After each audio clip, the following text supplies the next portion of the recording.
மெத்தைக்கு மேல உன்னோட சேல என் கையில் சேர்க்கும் வேலை என்ன நினைச்ச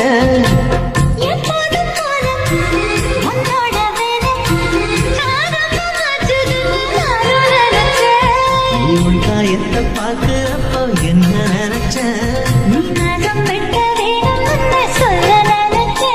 நான் உன்னோடு ஒன்னாகும் நேரத்தில் உன் பூந்தேகம் தாங்கும் நினைச்சையா கல்யாண சொர்க்கத்துல